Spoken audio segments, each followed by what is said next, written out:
So in this video we want to review the idea of linear independence from linear algebra.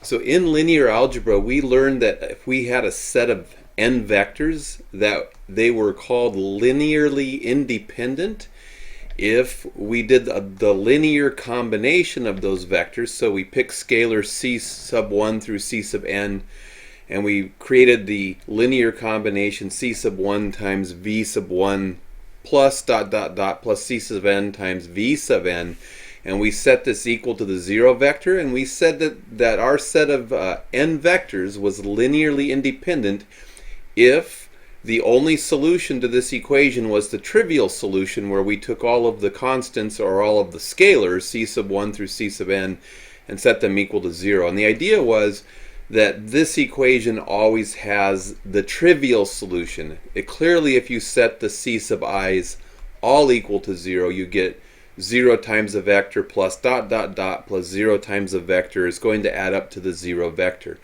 So if the only solution was the trivial solution, then we called our set of vectors linearly independent. And then what we learned about was vector spaces, and we learned that vectors come in different varieties, and we learned that the set of all real valued functions formed a vector space. And we could talk about whether functions were linearly independent or not. And so we replaced the v's that we used to represent the traditional type of vectors that we grew up understanding.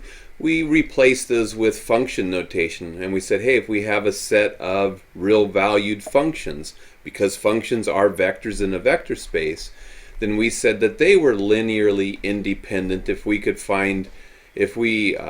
only find the trivial solution to the linear combination of those functions.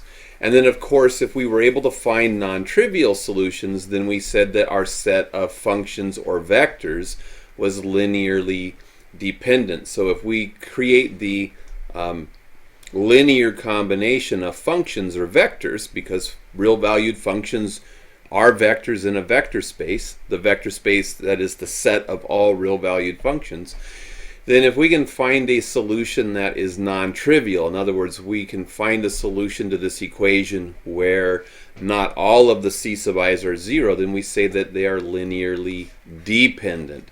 And linear dependence and independence had a lot of important roles to play in coming up with solutions for systems of equations. And it turns out in differential equations, it's going to play out the same way.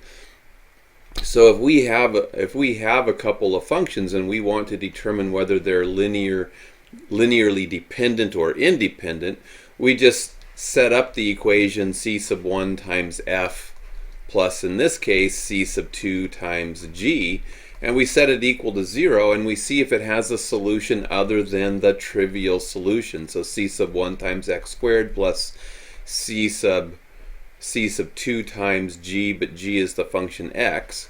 So the way that we did this in linear algebra is we created our equation, and then we said, hey, is it possible to have a non-trivial solution? Clearly, c sub 1 equals c sub 2 equals 0 will always be a solution to this equation.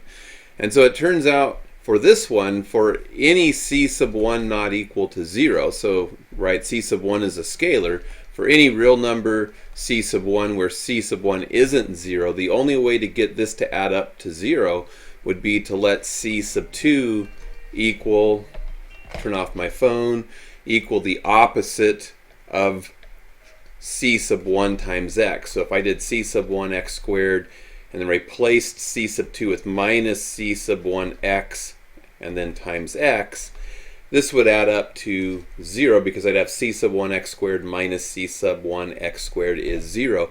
But if I let c sub 2 equal negative c sub 1 x, negative c sub 1 x isn't a scalar.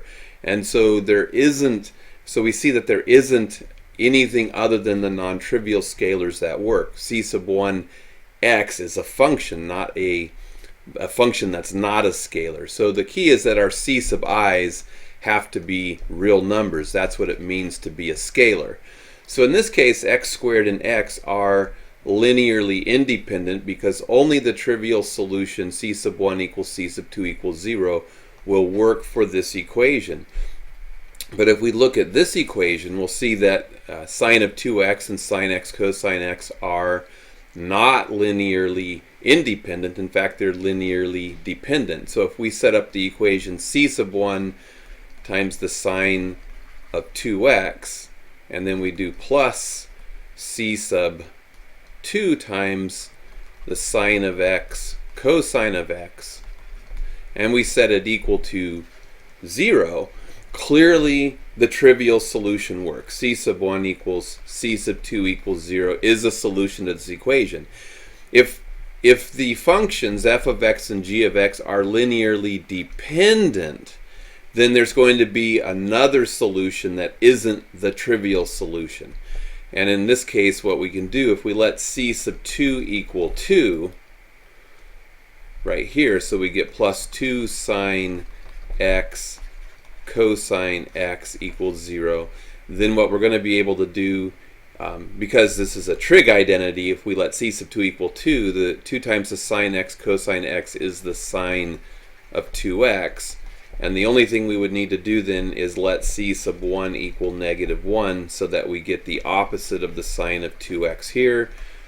Opposite of sine of 2x plus sine of 2x is 0 for whatever value of x you want. So in this case, we would say these two functions, sine of 2x, sine x cosine x, are linearly dependent because a non-trivial solution exists. Whereas in the first case, we had linearly independent functions because only the trivial solution works. And this is just a review from what you did in linear algebra.